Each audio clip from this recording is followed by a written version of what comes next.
Well, good morning, and it is Friday, and we'll lead off, of course, with the news that the Comets had a rough night. Manaski, it was a rough start, and they made it a little close. They came to within a couple, or came within one, I think, right, or within two. It was 5-3. 5-3. The score ended up 6-3.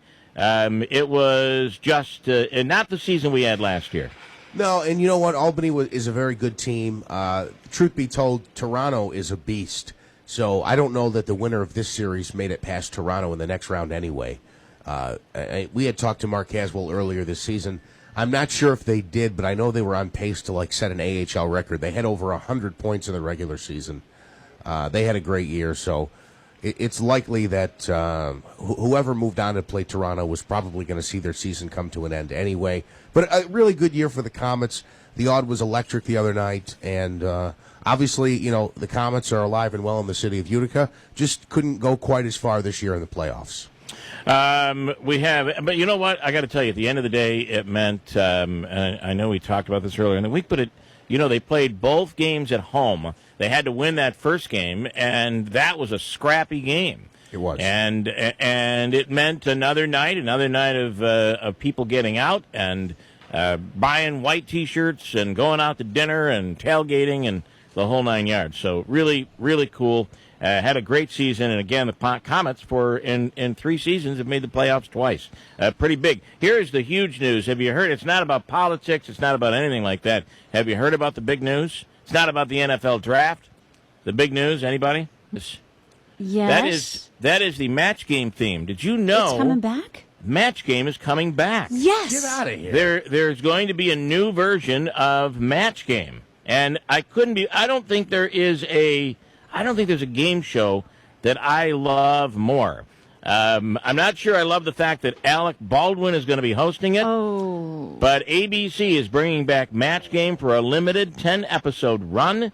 It's going to be part of a Sunday fun and games night. It's going to start on June 26th on ABC. So coming up real soon on June 26th, a couple days before the congressional primary, by the way. And I heard when you heard that Alec Baldwin was hosting it. That bothers you? Well, you know what? Actually, Alec, I think that he'll do a good job because he's just cornball enough to maybe make that work. Like, what was the original host name? Gene Rayburn. Yes, and he was amazing, but he was a little cornball, and I think Alec Baldwin could be just cornball enough to make it work. It was one of my favorite shows, and as long as you tell me it's not Alex Trebek, we're good. Right, you're not a big Trebek fan, but that's pretty big news. So the game show is coming back. Now, for real news, in the sporting world, there was something going on social media on the NFL draft. What happened, Manaski? What's the story on this? Yeah, this was pretty unbelievable. Last night, of course, huge night in the NFL. It was the draft. It started at 8 o'clock.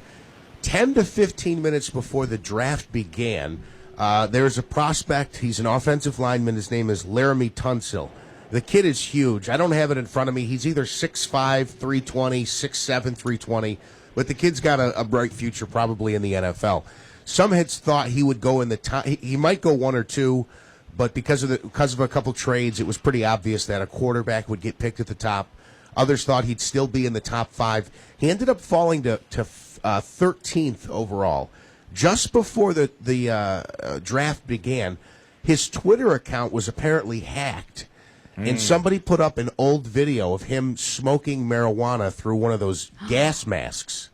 Wow. So teams were like, whoa, what is gosh. going on? And he's had some problems in college as well. He was suspended at one point. He'd gotten into a fight with his stepfather, and his stepfather ended up saying, well, by the way, not only am I going to press charges on you, but I want the world to know that you received illegal benefits. This had played out earlier in the last couple of years. But yeah, so his social media account gets hacked.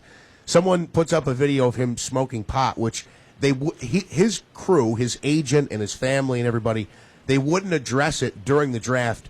But last night after he was finally selected, he came out and said, yes, that was me. It was from a couple of years ago. It's not an issue anymore. But it was just a strange fold in the draft last night that a social media account was hacked, and it probably cost this kid millions in a signing bonus and a couple million a year for the contract that he's going to sign. Wow. How many of these kids that get drafted don't have some story. Right? I mean, everybody. Yeah. I mean, I understand there are angels out there and kids that are straight laced, but not as many probably as there were 50 years ago.